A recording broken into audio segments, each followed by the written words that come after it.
안녕하세요. 성경 묵상 배움 과정 세 번째 강의를 시작하도록 하겠습니다. 성경 묵상 배움 과정 세 번째 강의는요, 성경 묵상 훈련 첫 번째 시간입니다. 오늘은 읽기와 쓰기에 대해서 함께 살펴볼 텐데요. 성경 묵상에서 읽기와 쓰기가 어떤 역할을 하는지 또 어떻게 해야 되는지를 자세히 살펴보도록 하겠습니다. 먼저 읽기의 중요성에 대해서 살펴보고, 그러면 어떻게 읽어야 하는지에 대해서 살펴보고, 또 그 다음으로는 쓰기의 중요성에 대해서 또 무엇을 써야 하는지 순서대로 살펴보도록 할 텐데요.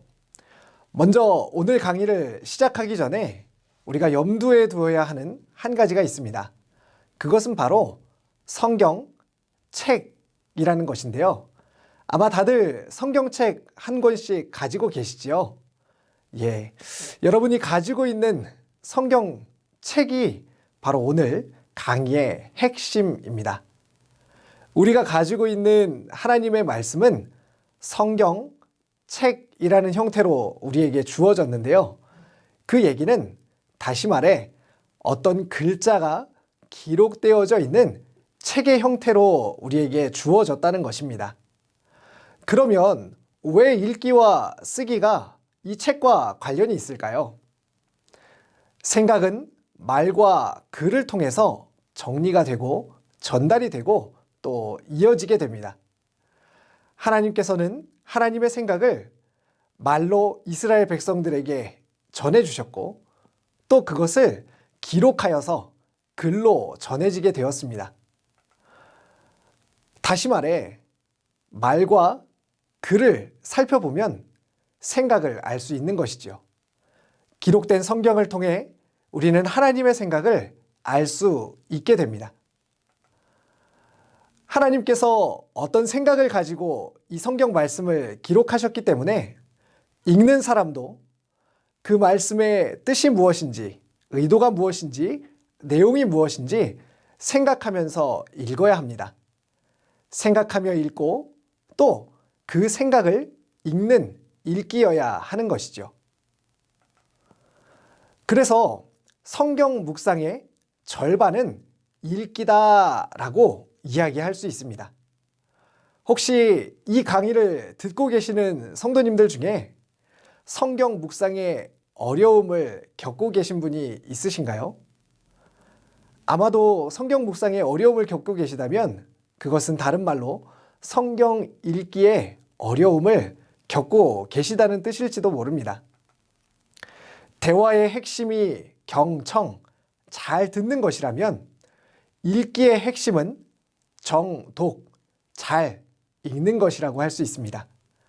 따라서 하나님의 말씀, 성경을 잘 읽는 것이 하나님과 깊은 교제, 성경 묵상의 깊은 곳으로 나아가는 핵심이라고 할 수 있습니다. 그러면 어떻게 읽으면 좋을까요? 첫 번째로는 천천히 소리내어 읽는 것입니다.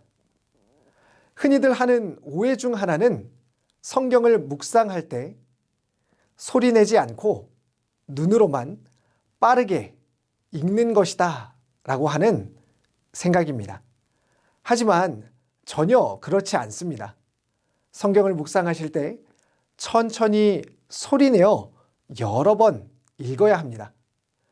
성경 묵상은 눈으로만 하는 것이 아니라 입으로 소리내어 읽고 그것을 다시 들음으로써 모든 감각을 사용해서 하나님 말씀을 묵상하는 것이기 때문입니다. 두 번째로는 밑줄을 긋고 표시하면서 읽는 것입니다.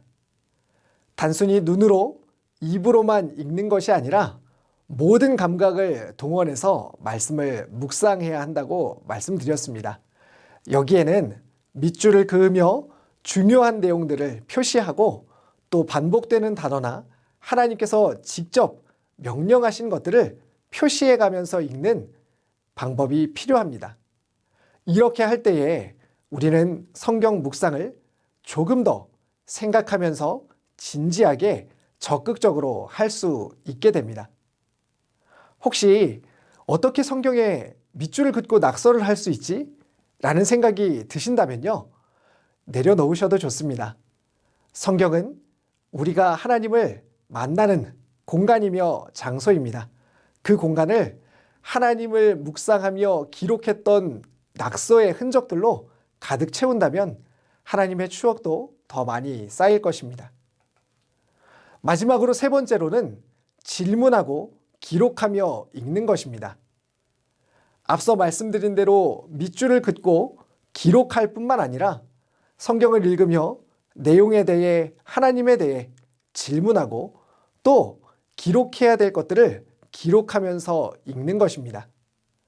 이렇게 할 때 우리는 더 적극적으로 성경을 묵상하고 성경의 내용들을 파악할 수 있게 됩니다.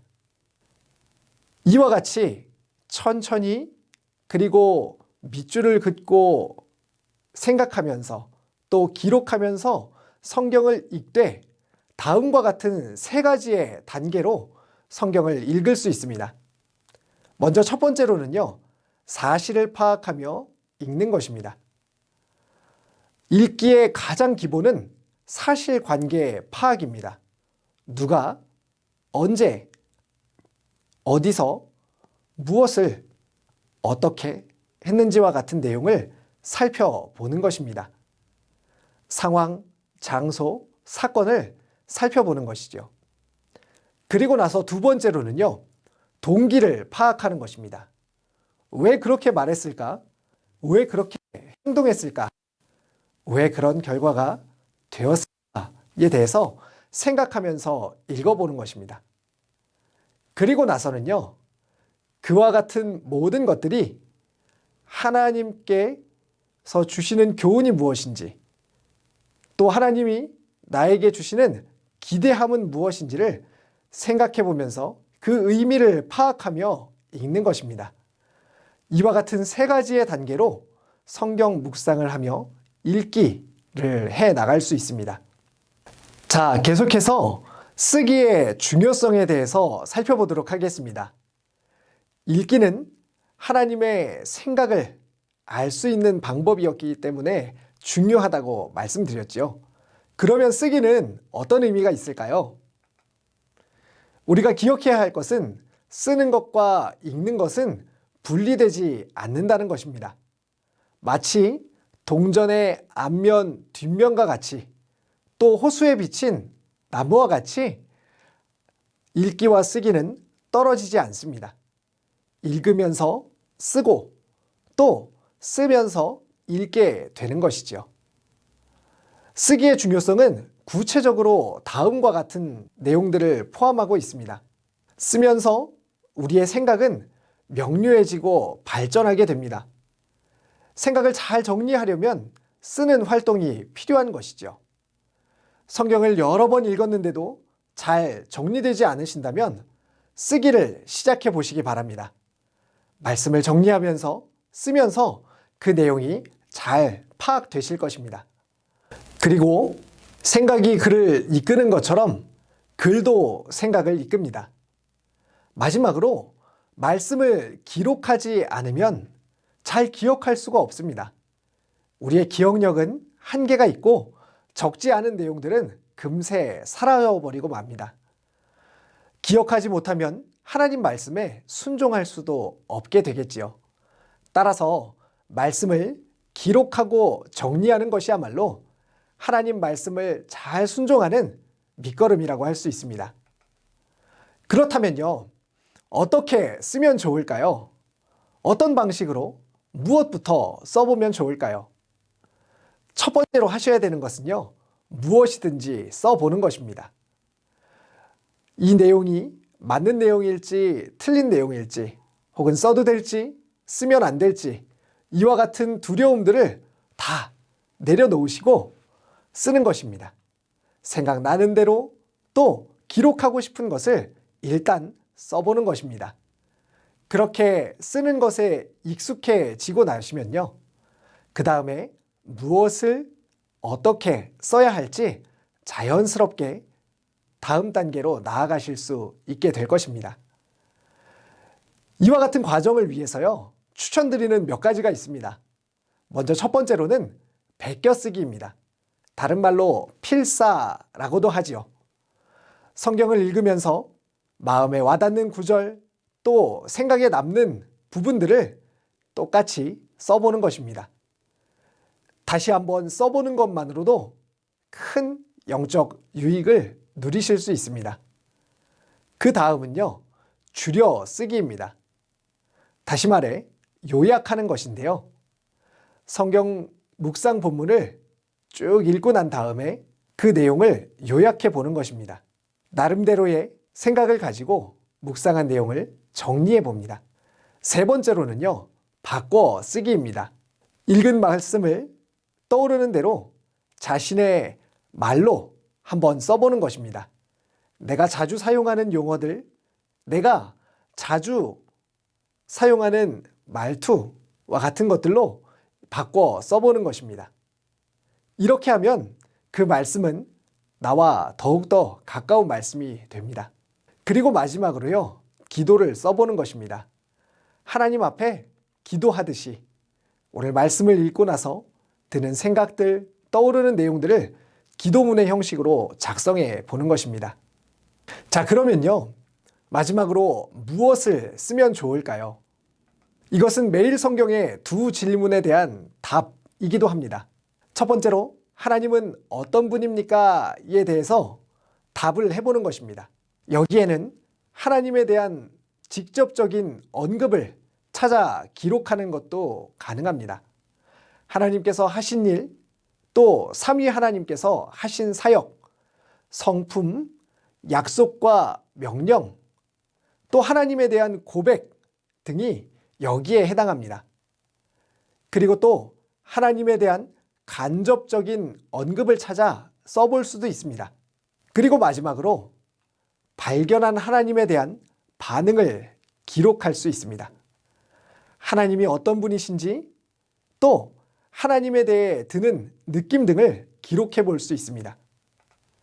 두 번째로는요, 하나님이 주시는 교훈 또는 기대는 무엇인가? 라는 질문에 답해 보는 것입니다. 등장인물을 통해 사건의 결과를 통해 직접적인 언급, 명령이나 책망, 경고, 약속 등을 통해서 하나님이 주시는 교훈과 또 기대를 기록해 볼 수가 있습니다. 그리고 마지막으로 깨달은 내용, 고쳐야 할 생각 등을 기록함으로써 말씀을 묵상하며 쓰기를 해볼 수가 있습니다. 어떠셨나요? 성경 묵상 어렵지 않으시죠? 하나님께서 우리에게 주신 성경 말씀을 잘 읽고 질문하며 나름대로의 생각을 기록해 본다면 더 깊은 묵상의 세계로 하나님께서 우리 모두를 인도해 주실 것입니다. 이와 같은 은혜가 우리 모두에게 있기를 간절히 소망합니다. 감사합니다.